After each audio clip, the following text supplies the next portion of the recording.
Hey guys, this is Anime Ball Z here, and today we're going to be doing the second part of What If Goku Was Born with God Ki. Please like the videos, it really helps with the video's algorithm, and subscribe to get notifications for the further parts of this What If that will be uploaded. There's not much else I want to say in the intro, so without further ado, let's get into the video. Winter time, all the time, ooh, yeah. Look at the way that I move, swag, disrespectful and I'm rude, okay. I had cocaine in the school. Now with Krillin and Kami gone, Goku is tasked with heading to Namek to retrieve the Dragon Balls. He refuses to let any humans come along with him, but Gohan, his son, is persistent to come with him in battle too. His power level is around 1000, stronger than his father's base already. These two and Bulma are the only people to head to Namek to find the Dragon Balls, and Goku will do most of the work, if not all. The strategic advantage for Goku is that they are unable to read his power level, making him go undetected in the Super Saiyan God form. Goku has somewhat deciphered this in his battle encounters and tells himself that he will just use Super Saiyan God throughout his time at Namek. Unluckily, he is unable to go Super Saiyan God in the ship since it releases too much energy and could break it, so he is stuck to his base form. On Namek, Gohan and Bulma stay back much more, and Goku is basically the person doing all of the dirty work, if you will. Once Goku is stood watching the slaughter of the Namekian village by Dodoria and Zarbon, his rage starts to bubble up. His God Ki unwillingly activates right after his normal Ki suppression starts to fade. Luckily, Zarbon and Dodoria don't take notice of his power level reading as they are in the middle of something else, and it only lasts for a couple of seconds. However, they do notice his large and fiery red aura. Whoa, a reading of 0. Dodoria, take him out, Frieza commands, pointing at the target. As you wish, Dodoria shouts, just switching from merciless slaughter to killing someone else with relative ease, and with a smile on his face. He launches his signature energy wave from the mouth, but Goku flies right past it, kicking him in the head and leaving him minutes from death. What? His power level is 0. What is going on here? He thinks to himself, watching the blood pour out his skull. In anger out of seeing his own comrade get brutally attacked, Zarbon transforms and flies right at Goku.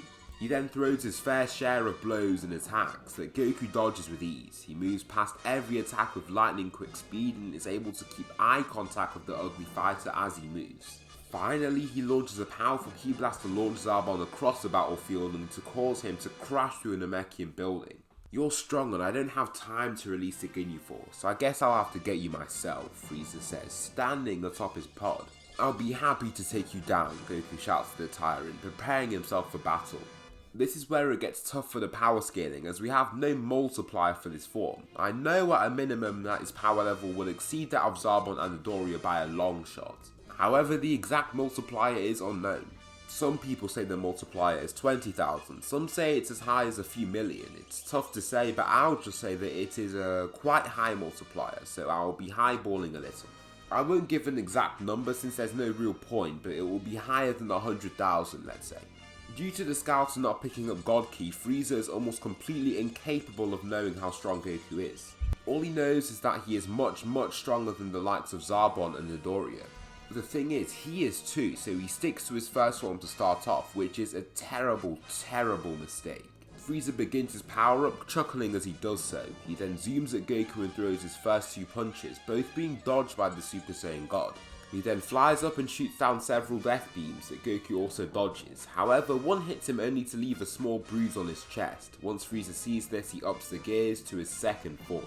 The Emperor tries again, facing Goku, and he still has little to no success. He lands 2 hits and he believes that this means that he is getting closer to his strength. In reality, Goku just lets him have those 2 hits to test his strength, realizing that he is still far below his own level.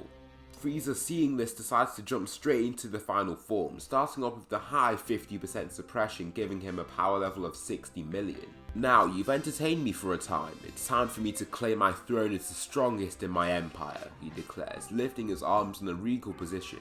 Goku still holds back and throws a punch that Frieza certainly is hurt from, but he is actually able to retaliate with a kick to the chest. The Saiyan simply kicks him into the grass below in reaction. Also, Goku decides to up the stakes and starts to charge up this godly Ki. Flashes of blue swivel and flow inside his aura until it is fully blue. His aura also switches to blue then lifts, finishing off with his eyes turning blue.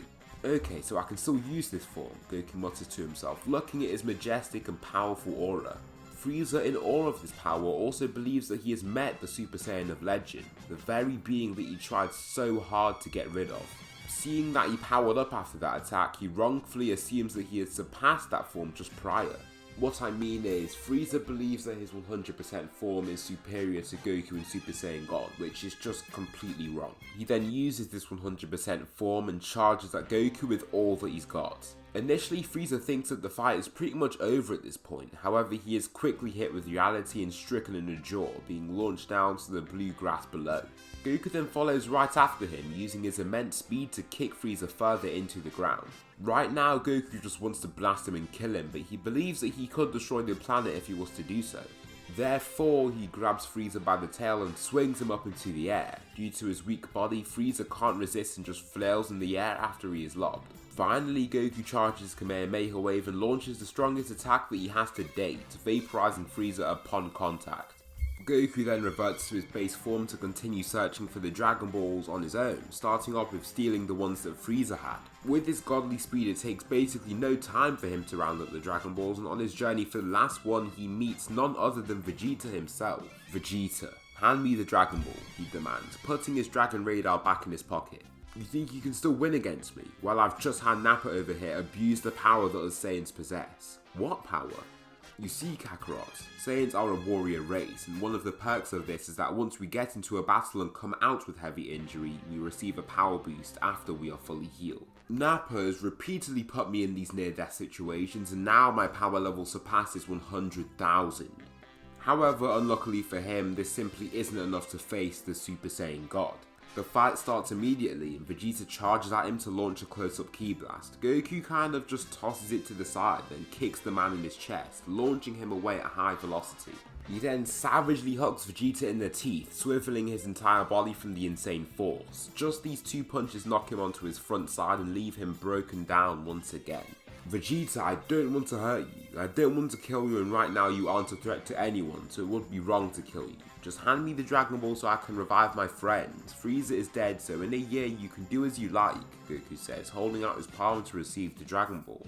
Vegeta, seeing that he has been utterly defeated, simply decides to hand him the Dragon Ball. There is no reason for him to hold on to it, and he knows that he can't win the fight, so trying to attack him is useless. Nappa knows this too, and he only has a power level of 20,000, far below that of Vegeta's. Goku then tries to summon the Dragon Balls and can't do so. He is completely confused, and since he isn't that bright, he can't think of the solution.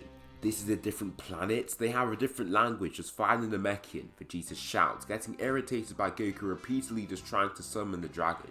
Oh yeah. Just as Vegeta advised, Goku kindly asks the Namekian to try and help him. They can see that Goku is not of poor character, so this person, being Dende, is able to help and summon the dragon. Goku realizes that there are 3 wishes, so Vegeta immediately becomes intrigued. Goku doesn't pay attention to him immediately and wishes for his dead best friend and Piccolo to be revived from the dead. Since Piccolo isn't exactly needed on Namek, he is just left to be revived on Earth, and an extra wish isn't wasted. For the final wish, Vegeta starts to beg to try and get his wish, which is one of the most demeaning things that the prince has been forced to do. What would you wish for? Goku asks, transforming back into his godly form. I would wish for my immortality, Vegeta says, thinking that Goku will decline. While I let you do that, so you can continue to be a threat to me and my loved ones until the end of time, Goku asks boldly, immediately making Vegeta consider rethinking his choice. This man has so much power over me that I'm incapable of making my own choices. Are you serious? How has the prince, heir to the Saiyan throne, been reduced to such a level? I promise you, Kakarot, that I will defeat you someday. Vegeta just flies off into the distance with a hissy fit after having his ego crushed once again. Since this is done, there's no need to try and stay on the planet. He's done what is needed, so he has decided that he should just leave the planet with his child Gohan. Of course, this is what they do. They travel back to Earth and meet their companions as they have been revived. Well, they meet Krillin, but not Piccolo. The Demon King hasn't had the time to bond with someone like Gohan, so he is still as evil as he always was and has been. Goku, after seeing his son overpower him at such a young age, now has the motivation to train his base form to further protect his loved ones. About 1 year passes and he has gained significant amounts of strength. His power level increases from 700 to 9,000. This means that his Super Saiyan Blue form has become around 13 times the power as it was before. Now this is the time of the androids. Well, not the androids, but Mecha Frieza and King Cold. King Cold comes alone and is far more annoyed at these people for mercilessly killing his son. This time he isn't here for fun and games, he's here for revenge. Goku and the group feel this incoming energy and are all together. As of now, King Cold reads his power level and is astonished that his power level is merely 9,000. This makes him ultra confident and feel more inclined to just wipe out the individuals that are in front of him. "So you were the one that killed my son, you?" King Cold asks, throwing his scouter to the side. "How is this possible? Frieza's power level was in the millions in his childhood. Is this the Super Saiyan of legend?" he wonders, trying to figure out a solution. "Goku, go get him," Krillin says, patting his friend's back. Goku closes his eyes and erupts in the godly ki, revealing his red-coloured hair and ki. "What? I feel no pressure from him. It's that form he used against me years ago," Tien realises, looking at this power. Goku flies up and towards King Cold, kicking him in the stomach so hard that he is launched up to the clouds. The king is very weak after this hit and feels overwhelmed by this attack. However, his desire for revenge keeps him going and he dives down from the sky like a starving falcon. The vengeful warrior dives in and launches a powerful energy wave that just doesn't affect Goku. The godly Saiyan catches the attack and simply pushes it aside, leaving himself unaffected. This must be the Super Saiyan of legend, King Cold thinks, thinking of how he can even win this fight.